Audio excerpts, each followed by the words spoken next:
कक्षा 9 की हिंदी की पाठ्यपुस्तक क्षितिज से काव्य खंड में उद्धृत कविता ग्रामश्री है, जिसके रचनाकार सुमित्रानंदन पंत हैं।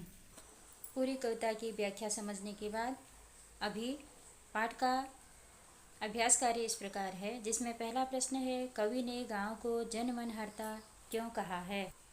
उत्तर है, जिस गांव की शोभा का वर्णन कवि द्वारा किया गया है, वहाँ के खेतों में दूर तक हरियाली फैली हुई है। उस हरियाली पर सूर्य की किरणों के पड़ने से वह और अधिक सुंदर हो जाती है। सुंदर पृथ्वी पर गेहूँ, जौ, सनई, सरसों आदि की फसलें उगाई हैं। पुष्प वृक्षों पर पुष्प सुंदर तितलियों के समान मंडराते से प्रतीत हो रहे हैं। आम, बेर, आड़ू, नींबू, अनार, आंवले, तरबूज आदि फलों के साथ साथ आलू, गोभी, मूली, बैंगन, पालक, धनिया, टमाटर, कटहल, लौकी, सेम, मिर्च आदि सब्जियां भी खूब फलित हो रही हैं।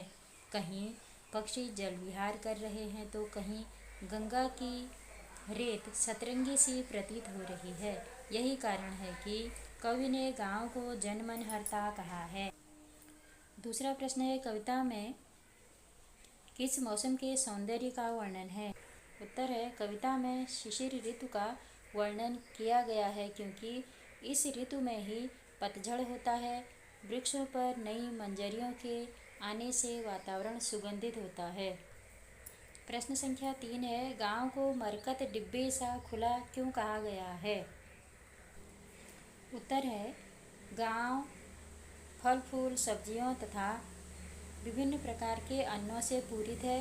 चारों ओर का दृश्य कोमल है। ऐसे दृश्य पर जब सूर्य की किरणें पड़ती हैं तो वह विशेष आभामयी होने से मरकत डिब्बे सा मनमोहक लगता है। इसलिए गांव को मरकत अर्थात हरे रंग से युक्त पन्ना रत्न डिब्बे के समान खुला कहा गया है।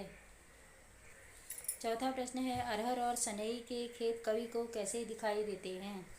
उत्तर है, अरहर और सनई के खेत कवि को ऐसे प्रतीत होते हैं जैसे वसुधा ने अपनी कमर में करघनी पहन ली हो और हवा के झोंकों में वे करघनियाँ लहरा रही हों। प्रश्न संख्या 5, भाव स्पष्ट कीजिए। क है, बालू के सांपों से अंकित गंगा की सतरंगी रेती। भाव इस प्रकार है, गंगा के तट की रेत इस प्रकार लहरदार प्रतीत हो रही है मानो अभी अभी सांप लहरा कर चले गए हों। ख है, हंसमुख हरियाली हिम आतप सुख से अलसाए से सोए। भाव है, सूर्य की हल्की धूप में हरियाली सुंदर लग रही है। इस हरियाली और धूप को देखकर ऐसा प्रतीत होता है जैसे दोनों अलसा गए हों। प्रश्न संख्या 6, निम्नलिखित पंक्तियों में कौन सा अलंकार है। तिनकों के हरे हरे तन पर हिल हरित रुधिर है रहा झलक। उपर्युक्त प्रथम पंक्ति में वर्णों की आवृत्ति से अनुप्रास तथा हरे हरे में शब्दों की आवृत्ति से पुनरुक्ति प्रकाश अलंकार है। दूसरी पंक्ति में मानवीकरण अलंकार है।